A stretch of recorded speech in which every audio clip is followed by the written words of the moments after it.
But there's also something about trusting the process of listening, hearing, reflecting back, challenging, and how that moves somebody forward.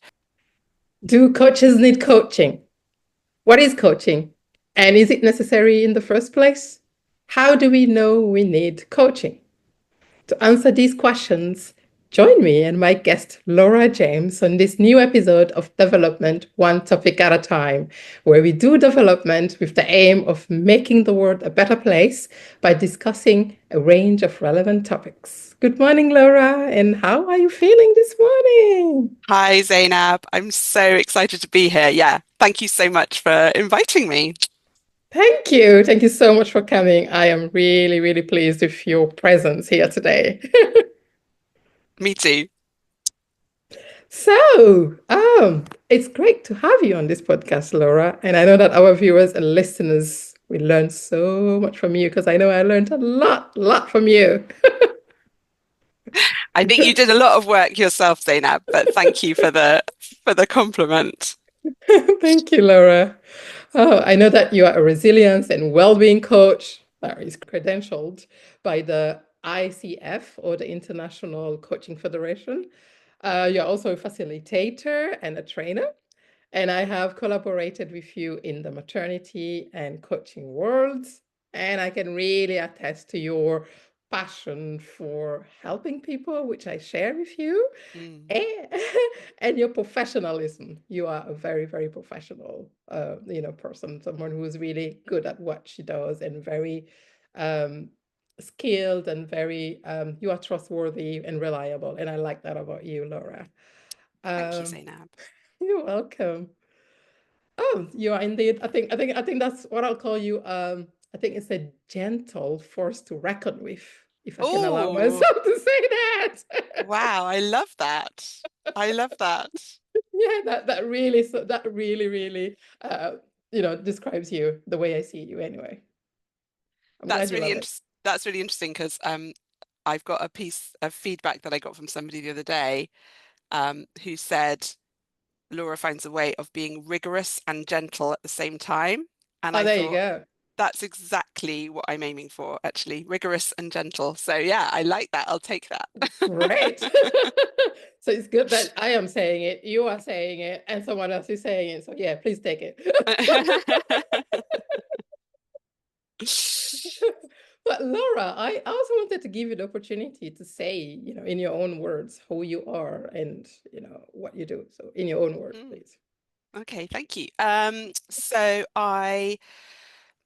well, I used to be, as you said, in maternity transformation, and I held sort of local and then regional and then national roles, um, creating guidance, leading local maternity transformation and then maternity transformation in London through maternity voice partnerships.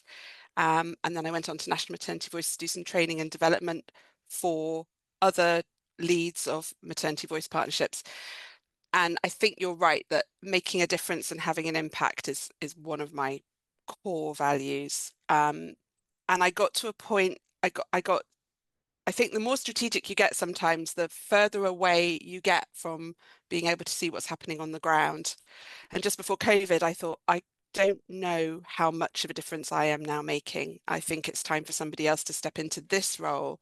What else can I do? How else can I scratch that itch of really wanting to make an impact? And I realized that a way I could do that that would be really fulfilling to me would be to step back from the strategic part and really concentrate again working with the individuals who were doing that work.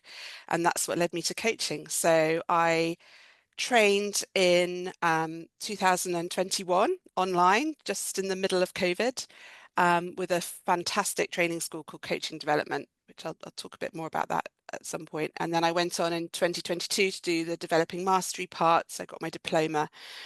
So overall, I've had 125 hours plus of training, and I've done, a good 250 hours of coaching now. So, and I haven't really looked back. Wow. Wow.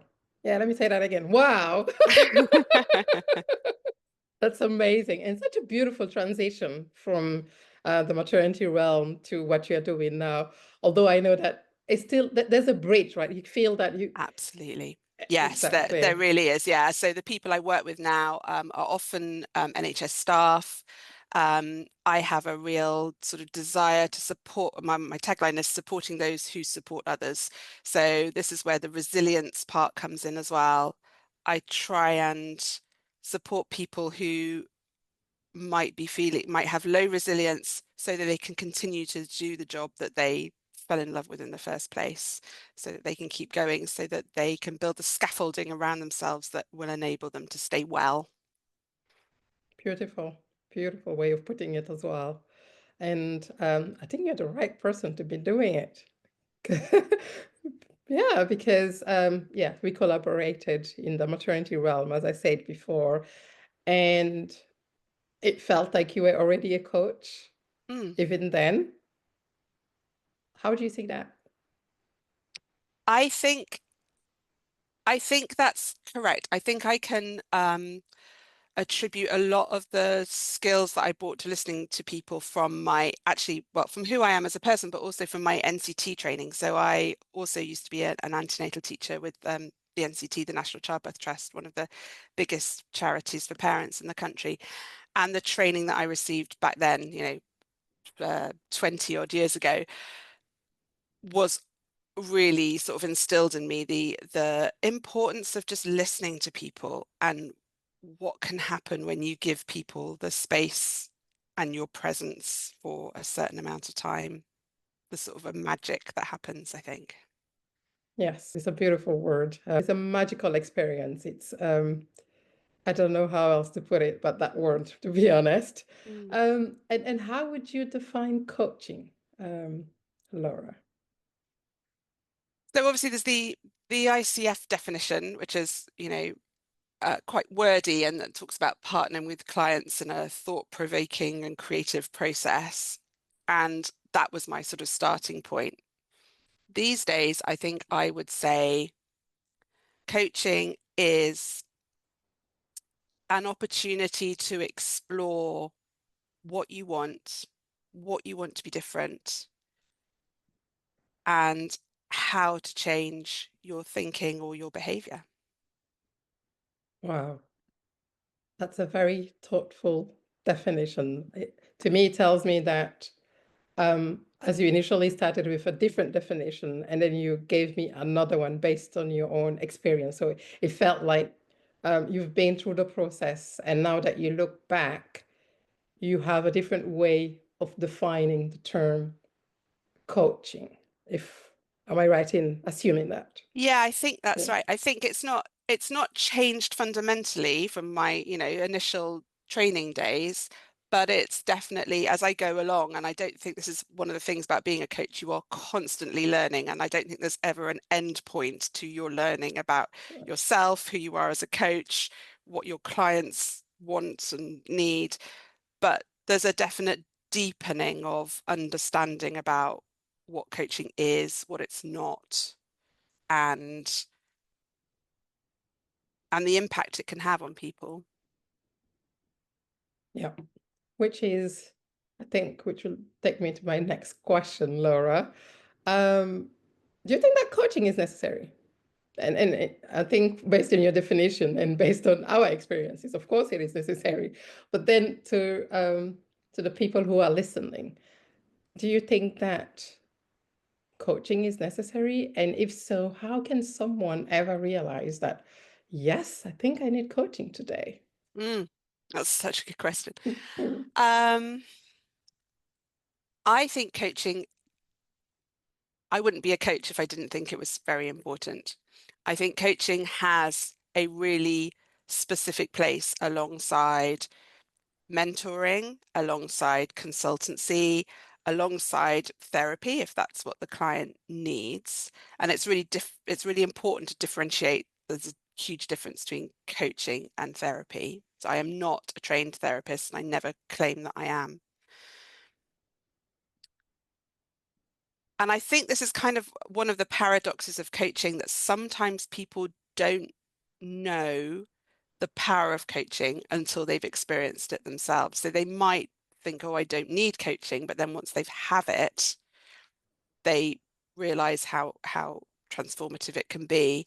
And I think everybody deserves a period in their life, maybe, once a month, where they can sit down with somebody for up to an hour and just be heard and seen without agenda or bias or judgment. So yes, I do think coaching is necessary. Thank you, Laura. I really like that answer. Yeah, you would not have done it if you did not think that it was necessary. And I think that should be what everyone does in any profession, right? Because you have to believe in what you're doing. You have to be passionate about it, and then believe that other people can also benefit from what you are doing. Mm. But I also like your point about distinguishing the two. Being a coach is not necessarily being a mental health practitioner or No, someone who helps in absolutely. that regard.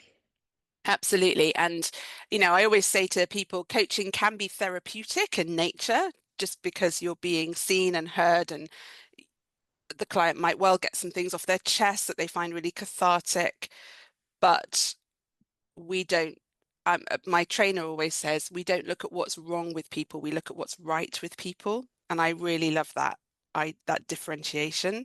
It's that idea about possibilities and opportunities. And we say in coaching, right, this is where you are. Where do you want to go?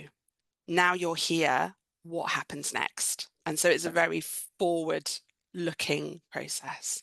That's right. Yes, it's a forward-looking process. It's about realizing that you are going on a journey, right? Mm. On a journey forward, that you are going to try to identify all the hurdles that you're encountering, all your challenges, and that through that you aim to take a leap forward, even if it's not a leap, one step at a time, but just to realize that. I think I'll come to that later, how you and I got to talk and how I, yeah, uncovered so many things, but we get to that point. Mm. Yeah. So what would you say are the main challenges that you encounter in this field? I mean, I know mine, but I think I'll ask Mm. you today. And how have you been navigating through them? Please? I think it kind of comes back to what we've just been talking about, actually. It's helping clients understand what coaching is and what it's not, helping clients understand the benefits of that before they've started the process. And as I said, it's the sort of thing that sometimes you don't know, you don't appreciate it fully until you've experienced it yourself. So there is a sometimes a hurdle or a barrier to embracing clients into the idea of coaching. Um, and I think for me, I was really clear right at the beginning when I started coaching that I didn't want this to be a conveyor belt of clients just coming through. And so I have worked really hard, and it has been a challenge to maintain the conditions for myself to be fully present with the client. So, as with every job, you can wake up one morning and think, oh, I don't feel 100% today, or I'm not on top form or whatever. But as a coach, you are showing up for your clients. So you have to work out, okay, what do I need to do to look after myself so that I can be fully present and, committed to this conversation that we're about to have. So I think that's been one of I wouldn't call it a challenge. It's been an opportunity actually for me to really practice self-consideration. That's right. And it goes back to coaching, doesn't it? Because what you see as challenges, you can flip it on the other side, right? Yes, And yes, and look at it as an opportunity. So sometimes it's all about perspectives, isn't it? absolutely. Yeah, and I love the idea of self-care behind it because with everything that you do, you need to be okay first Mm, before you can help others. So you mm, need to ensure that your own cup is full before you can give some water to other people. If you don't mm, have anything in there, you just present an empty cup. yes. And I like what you've just said. Um, Beautiful, a beautiful response, Laura. And I think it's worth mentioning that this is coaching in itself, you know. It's the whole process of you as the coach trying to walk on that journey with your client, but also without knowing it, as you said, it's an opportunity for you to also realize that, oh, this is a facet of my life that I had not thought of before. So you are coaching someone and inadvertently coaching yourself as well, subconsciously, I think. Yeah, I think that's probably true. And I think, I always learn so much from my clients, but also just being in conversation with my clients and how I am, how they are, how we interact with each other. Just yeah, it's fascinating to me. That's fantastic. And the idea of conveyor belt, I think you said a lot in your response there, and I love it. That idea of conveyor belt, it's such an important point because, as you know, I always talk about authenticity. Mm, And I like that you want to retain those principles that you set yourself when you just started. So you don't overwork yourself, but you know that you retain that passion and that is still you, right? And it's still what you want to give. And that every morning you wake up and you feel like doing it, you know, and yes, engaging in the process. yes. I Beautiful. always say it's kind of, I was trying to explain this to somebody the other day about when you put your coaching hat on. I think it is me, but it's like me on a really good day. You know? Oh, It's like that's what I try and walk into when I'm about to sit down as a coach. Yeah. fantastic. I think I've only seen you on a good day. Always. I'm trying to imagine the opposite. I can't. But I thank you have them, so don't much. worry. I'm sure you have them. You're a human being, but Yeah. we all do. But I haven't seen that side of you. Beautiful. Oh, thank you so much, Laura, for this wonderful and inspiring response. I really like it. I think here it's very important for me to pause and to tell our audience a very short story that perhaps would motivate them to take that first step. I think, as I mentioned on my, Zena Barry Consulting's website, I have been mentoring and coaching people for as long as I can remember. I don't really know exactly, why, but I think being the eldest child, along with my passion for helping people that we just discussed, has perhaps really contributed to it. Yeah, but I think I digress now. Let's go back to what I want to say.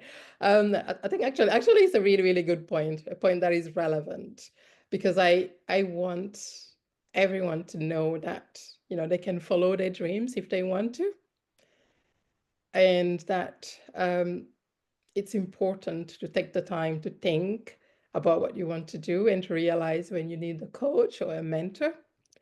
So I think when it was time for me to formally constitute my Zena Barry consulting platform, coaching and and mentoring, and also leadership training now, I was hesitant, and you know that, Laura. I do. I was scared, I guess. Not I guess. I was scared. I was petrified. I I didn't know what to do. I think at that time you were working on your coaching certification, Mm, and you beautifully offered coaching sessions through a LinkedIn post. And I thought, let me give this a try. But I think I told you like during those sessions that I initially didn't know what I needed. I didn't know that I needed someone to tell me what I needed because I knew what I needed and I knew what I wanted and I knew what to do, right? But I think all I was envisaging was just an amiable conversation because I love talking to you, Laura, rather than any practical outcomes. But really, I was really, really, really, I was pleasantly surprised. And then I think those conversations allowed me to just uncover so much. I identified my own self-made limitations. And I repeated that a lot, I think, in our sessions. mm. Um, I think they led me to, I mean, that discovery led me to commit to tackling those self-made limitations. There were limitations that were not self-made, but most of them were self-made. And I think that was very powerful. And I thank you for that, Laura. Thank Oh, you again. I remember what a privilege it was to work with you, Zainab, and the amount of work that you put in those sessions. It was a joy to witness your blossoming, for want of a better word, and the belief that you started to have in yourself. Yeah. Thank you so much, Laura. Thank you. Yeah, because that's a good point, isn't it? You believe in yourself, but sometimes you feel like you just say it. And then there are times when you believe in yourself, but you're not really exemplifying it. You're not really practically believing in yourself, right? Because you want to do things, but then you hesitate and you stop yourself from blossoming, using your word again. Mm, And I think when you go to talk to a coach or someone who's empowering you to actually discover a different path, but along with your own authenticity, along with your own beliefs and your own I don't know, your own aspirations, it is a transformational process. mm, yeah. Yeah. Yeah, and I think, like for me, usually I was the one who was helping people. I was the one on the other side. And I think it was great to be on that side when I was talking to you. I was like, oh my God, I needed to talk to Laura. I didn't Mm, know I needed that. mm, So yeah, I needed to be reminded. I needed to uncover that, what I had purposely or inadvertently hidden. And I think because I scheduled a follow-up session after another, I was committed to honor my promise to do something before then because I yes. knew you'd be waiting, right? Yes, there's a certain accountability that you take. Obviously, the client is accountable for what they do, but I think sometimes just having those dates in the diary, you think, oh, I should do that by the time I get to the next, I want to tell Laura this, then it actually, helps you move forward and commit to doing those things. Indeed. So like having that commitment, having that sense of ownership of what you need to do really helps. And I think it really helps people who are procrastinators. I am a procrastinator, although it has really helped now. It has really helped that it's alleviating a little bit. But yeah, I procrastinated a lot. I think I was just cooking everything in my brain and just saying, yeah, yeah, just living in my own dreamland and not doing anything. But I think it Yes. helps, as you said, to Mm. have that deadline, to have that accountability. And I think that's what coaching and mentoring does.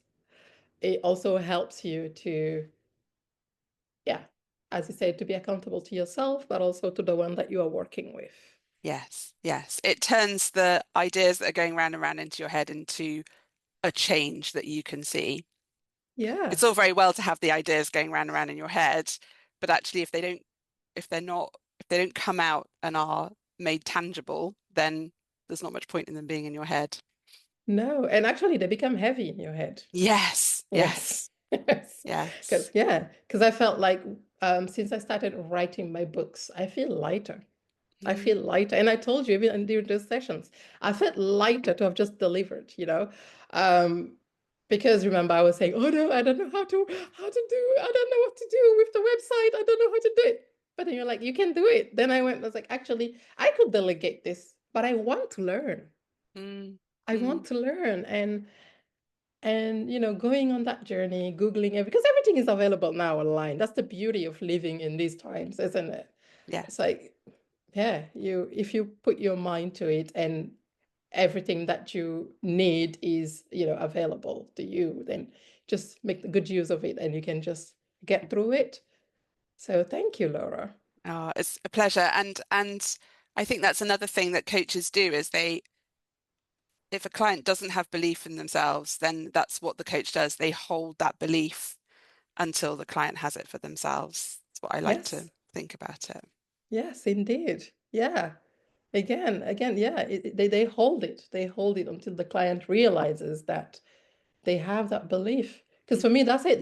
I actually had it, but I did not have it at the same time. I Mm. don't know. You know, I was Mm. always telling you two things that were opposite to one another. And I was like, yeah, but it makes perfect sense in my head, Laura. Yes, yes, yes. And that's what a coach will do, right? They'll listen out for the contradictions and the what's not being said and the how are Indeed. things being said. So yeah, Indeed. play them Because back. exactly, just bring them back because Yeah. you sometimes you believe in yourself in an abstract way. But then when it's time to concretize those dreams and everything that you want to do, you start to disbelieve in yourself or you take a back seat. So Mm. it's good to have that person to tell you that, you know what, look back at everything that you've done. You've achieved all this. Look at where you are now. Look at everything that you've got. You can do it, you know, Mm. go for it. And that is Mm. very, very good. And I find that you are a very, very good listener. Honestly, I could go, I think, for a whole 2, 3 minutes, it would just be like, mm. And then the way you'd paraphrase it, I mean, it was just like, I usually did that to other people, and it was just funny to just me being there, like, oh, wow, I need to sit, and he's helping and he's working with me. Because you think that as a coach, because you are coaching other people, you can do that to you too on by Mm. yourself sometimes, but you do need that help. Absolutely. And I think that's one of the things that as coaches, I regularly reach out for coaching myself because it's all very well to think, oh, I know the questions I can ask myself. But if you know the questions you can ask yourself, the answers are already in your head. And actually, the best answers that I always find from clients are the ones that no one is expecting. I'm not expecting, the client's not expecting to say, they don't even know it's there until it comes out of their mouth. So, yeah, coaches can't coach themselves, in my experience. That's right. That's right. You learn through the process, but you still need a coach. So coaches need coaches. Yeah, everyone. Yeah, but thank you, Laura. That experience really led me to learn about how to, as I said, to create the website, and I did it. How to write the book, and I did it. You did. Identify relevant training about coaching and mentoring, researching coaching guidance and frameworks, and I did that too. So thank you. Amazing, amazing. And it's testament to you that you had these ideas, but then went on and did something about it. So many people have the ideas and don't do the thing. That's right. And it's amazing now that, I have clients in the UK and in, other parts of the world. And I just, because I did that before, but in a formal way now, it's really powerful to look back and say, a few years ago, I don't know if I would have had the courage or, given myself the time to actually concretize what I'm doing now. So Mm, mm. yes, definitely. To reiterate again, coaches do need coaches.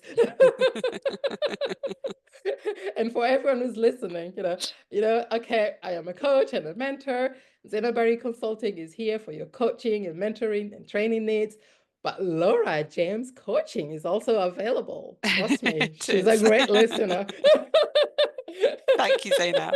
You're welcome. But honestly, yeah, you deserve recognition. So I had to do Thank that. you. Thank you. You're welcome. Let's now talk about the advantages, please, Laura. So, what value do you think coaching adds to the coach and coaches? I know we've talked about many advantages through our conversation just now, but any additional ones that you could think of? Um, well, so for the client, and we've spoken a lot about this sort of space that happens when people are heard, I think, and I mentioned the word magic earlier, and I think there is something inexplicable that you can't actually explain that happens when someone is properly heard. They somehow have the confidence and the ability to see things and from a different way about themselves, or they, like you said, they get that idea that, oh, maybe this belief that I've got is a limiting one, and how do I change that? And but you just don't have the opportunity to do that in normal everyday conversation or or life. So there is something that happens. And I like to say, I trust myself as a coach. I trust the client that they know what is best for them and that they will do what they need to do. But there's also something about trusting the process of listening, hearing, reflecting back, challenging, and how that moves somebody forward. And I've never had a session where someone hasn't changed their thinking in some way compared to when they started. And that's because of the role that I have. It's because of the work they've done. But there is something else as well in the middle between the client and the coach that happens. And I can't explain what that is, I but it know. happens every time. Yeah, and it does. And for me, and I'm so glad you said that, Laura. And how I view it is the power of human conversations, Mm, right? There's that you need to have the trust, you need to have that psychological safety there mm, and the space to express yourself. And I think once you've got that, it's just so natural. It's just a natural process whereby you just trust the person who's listening to you, and the person trusts you to trust them as well. And you trust the space and it's confidential. Yes, I think the more we talk, and I keep saying that, the more we talk, the more we learn about each other, and the more we help each other, and the more the world will be a better place, hopefully. absolutely. Absolutely. But I also thought for me, as a coach, what I've learned or the what I get out of it is it's really taught me the power of stepping back and letting people decide for themselves. Because I think, Zainab, you know, I am by nature a fixer, a solution focused, let me help you discover the answer. But actually, I've found the most transformational things happen when someone's just left to do that work themselves. So that's been a great lesson for me in stepping back, letting people be who they are and trusting them that they will find their way. And it's also changed my relationships outside of coaching as well. So I find myself doing that slightly more with, for example, my children or my family. And that's transformed my relationships with them as well. So I kind of feel like being a coach is having a bit of a superpower. Yeah. It's yeah, which I love. Yeah, it's beautiful because yeah, you are a facilitator. You're not someone who changes things. It's different from mentoring, where it's Mm, more practical, where you mm, talk about your own experience. And it's funny how you said that about your family members. For me, it's the opposite, right? For me, I was the fixer before I had children. It's like, yeah, I have to fix this. I have to, because, again, the eldest in the family, you expected to do many things. But then you have children, and I think they teach you more than you teach them, right? absolutely. Yeah, and I realized that, when they're, for example, when they were really young, toddlers, and they were playing with their Legos, and at some point, if something gets broken or, something that they built just falls apart, if you step in and fix it, I think you take away that power. Of course. Yeah, and I Yeah. realized that you just stay next to them, you help them calm down, and you ask them, what they've done and if they would like to rebuild it again. And sometimes they do, and they build something even more beautiful. And other times, and other times they just cry and cry. But you helping them through that process. They're regulating their emotions, and Yes. and I think they make you realize that you will not always be here. So if you are the fixer all the time, the day you are not here, the day you are gone, Yes. or the day they go to university or another country and leave you, you won't be Yes. there to fix anything for them. Yeah. So Yeah. yeah, so it's the same as a coach. Once those sessions have ended, if you've been fixing everything, then you end up with a lifetime need of coaching. Yes.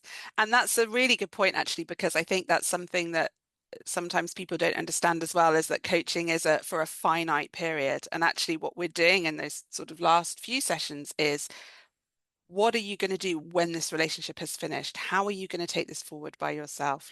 What are the things you need to put in place so that you can walk away from this relationship going, actually, I don't need the coaching anymore. Exactly, Yeah. exactly. And sometimes you only need one session, other times Yeah. two, three. It's a really, it Yeah. depends on your own needs and, your readiness Mm. to embrace the new world, with your own different perspectives. Yeah. And I really liked those coaching sessions that I had with you. It was a very, yeah, very, very, like, I really liked the sessions, really. Very powerful ones. Because I Mm. would stop and I think I would talk to you or just verbalizing everything that was in my brain there. And I would be like, oh my God, Laura, I'm glad you recorded it. I'll play it back. Yes. Can't believe I said this. Yes, and I think recording is a really great tool, obviously with the online capabilities now, the ability to record it and then send it to the clients so that they can hear themselves and, and then do a bit more work after the session has finished about, well, did I really mean that? How does that, what does that mean for me? And yeah, so they've got a record of what it was that the conversation was. Indeed. It's Yeah. very helpful. It's very cathartic as well. Mm, And for me, it took me back to my younger years when I had more time, because every evening I would take my diary and write the things that I'd done during the day. Or sometimes when I was upset or happy, I'll just write. And then if you discover that a few months later and you sit down and you read, I'm like, oh, this is how I felt. Oh. And then you look at where you are now, you realize, oh, I've grown out of those emotions. Or, yeah. oh, I'm still here. Oh, I haven't left. Yes, and it's Yeah. powerful. Yeah, It's if like you a can see your record. own progress, that's a really powerful thing. Yeah, Yes. absolutely. Yeah. Yeah. And then you decide when to shred them or whether to keep them. And Mm, it's the same with the recording, whether you mm, stay with it or you discard it when you are ready. So yeah, I really enjoyed the process. mm. So Yeah. did I. Thank you. So we talked about one learning, one lesson that you've learned in this field. Are there any other two that you could share, please, Laura? I think my greatest lesson, and one that it's an ongoing lesson for me, is this idea about not comparing myself to anybody else. And my fantastic trainer, Colin Brett from Coaching Development, who I still am in contact with now, right at the beginning of the training that we did, he said, the only person you need to compare yourself to is you right now at the beginning of this process. And it just lifted this kind of weight of expectation off my shoulders that I was, that we set ourselves, don't we? We kind of, are expected to, in so many walks of life, to adhere to society standards or to do this because society expects of us, or there's we every time we go on social media we look and we are comparing ourselves to what everybody else is doing, and I think it's an ongoing lesson for me. I just feel like, no, I just need to stay in my lane, do my thing, and my definition of success might be different from somebody else's definition of success, and that's okay. I think that's my greatest lesson actually in this process. And it's a wonderful lesson. And I want that lesson to stay with you for as long as it takes. Yeah, me too. And the other thing I would say actually, briefly, is I've learned, or I'm learning, I should say, to ask for help as well. That's another really big lesson for me. Wow. You Yeah. combine those two and it's so powerful. Yeah. Uh, Yeah, because we need help as human beings. Yeah. Yeah, and it's and I like to always talk about the word vulnerability, as you know, it's good to be vulnerable. Mm, It's mm, good because sometimes you feel like, oh, I don't ask. Oh, I'm not going to ask because I'll feel weak. Oh no, they'll see me like this and like. But it's okay to do that. yes. Yes. It's okay to acknowledge that, okay, I've reached my limits. I need help. Oh, I haven't reached them yet, but I can see that I'm getting there and I need help. And Yes. that's okay. And there's something about deserving that as well. It's having Exactly. having the self-worth to go, actually, no, I deserve to reach out and, move on if I can. Yeah. Yeah. Yeah. And I talk about that in my book, Lessons from Depression, Mm, about how seeking help is important and how mm, being hopeful is important as mm. well. It's human. It's Yeah. human to do so. And your other point, Laura, about being true to yourself in terms of not comparing yourself to other people when you're doing your coaching. And I think it's so relevant because I don't want to go to the same coach, but different faces. If everyone Right. does the same Absolutely. thing, Yes. Yes. No coaching robots. Yes. no, Yeah. then it's just AI. I'll just hey, AI, can you coach me, please? Then it just removes that humanness and that uniqueness that every one of us has.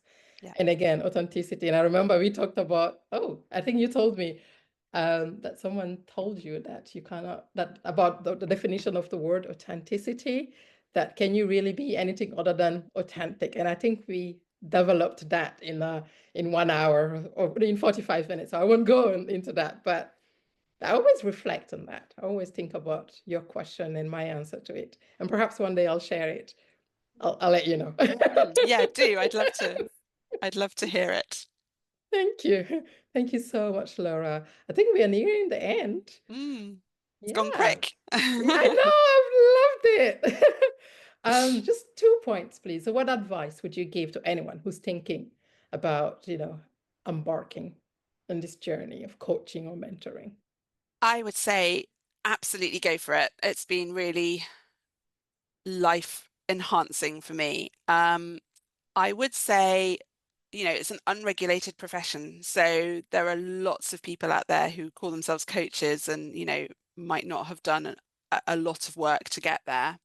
So for me, it was really important that I sought out a training program that was accredited with, one of the sort of coaching bodies who are trying to bring regulation in, so that there's that we know that if, for example, if you're an ICF credentialed coach, that you are working towards the standards that the ICF expects, and you're working within a sort of competency framework that you can use. Um, so that was important to me. And I think the other thing I would say to people starting out, and again, this is something I'm learning as I'm going along, 4 years in now, is it's a marathon, not a sprint. So, you know, having the stamina to keep, especially if you're working for yourself, which is what I do, having the stamina to keep going and finding those ways of looking after yourself so you can keep doing this, I think is really, really important. And having hope, as you said earlier, hope is a very, very important piece of the puzzle, I think. Fantastic, fantastic. Just one question after that one, please, Laura, because because you always share beautiful thoughts. So I'll just pick on that a little bit, with your permission, please. So you mentioned the importance of certification and Mm, the framework. So what would you tell someone who's afraid of, because I've heard those conversations again, afraid of embarking into that journey of, certification with those standards and frameworks that have been compiled by other human beings, but yeah. does that not contradict the fact that you will lose that uniqueness a little bit? Or like, what do you tell them to encourage them I or not? I don't think it does. I think the frameworks, and I mean it's nice to have a structure to work in. And when I talk about a structure, I just mean that the conversation has a beginning, a middle, and an end. So we start off with what is it that you want to be different? And halfway through we think, how are we doing with that? And then at the end, what are you going to do with this conversation? Essentially, that's the arc of a coaching call, and that's what makes it a coaching conversation rather than a nice chat. So I think it's important to have a structure. And what I would say about people who are worried about credentialing is the amount of support you get from your training school is really quite substantial. So you don't get credentialed unless you've kind of, got to the point where you feel like that's the right thing for you. Equally, there are many coaches out there who've been doing this for a long time who might not have that sort of, those letters after their name or whatever, who are also doing brilliant work. But I think what the main thing to say is, as a client, it's worth shopping around and finding the coach that is going to who is going to work well with you. And when I say work well with you, that doesn't mean who's going to agree with everything you say. It's who do I trust that I can create this safe and brave space with. Yeah, and I think that's a brilliant and balanced answer there, and I love it. Yes, because it's about finding someone who meets your individual needs and who would Absolutely. help you Yeah. get to where you want to go, or even further than that, as we realized, you and I. Yeah. Yes. Yeah. Yeah. And last message, please, from you, Laura, and we close this Um, episode. I think if you are going to embark on training as a coach, just be prepared to learn as much about yourself as you do about doing the coaching. That's what I was not prepared for. I thought, oh, I'll learn to be a coach, but actually, in learning to be a coach, I learned an incredible amount about myself. So that was, again, that's like the hidden gem of being a Ooh, coach, is how much you learn about yourself as well. That's what I I would say. know. Well done. Like you collect so many gems through the process. Absolutely. Yeah. Yeah. Oh, Laura, thank you so much for talking to me this morning. I have really enjoyed this conversation, and I appreciate your time, your presence, your efforts, and I wish you all the best. Thank you so much for having me, Zainab. It's been a joy, as always. You're welcome, Laura. Thank you so much. And dear viewers and listeners, thank you too for taking the time to listen to us today and to join in this conversation. I value your time and your support as well. And please don't forget to subscribe to the channel and share it with your networks. That's it from me and Laura. And this was another episode of your podcast, Development, One Topic at a Time. Bye. Bye. Thank you.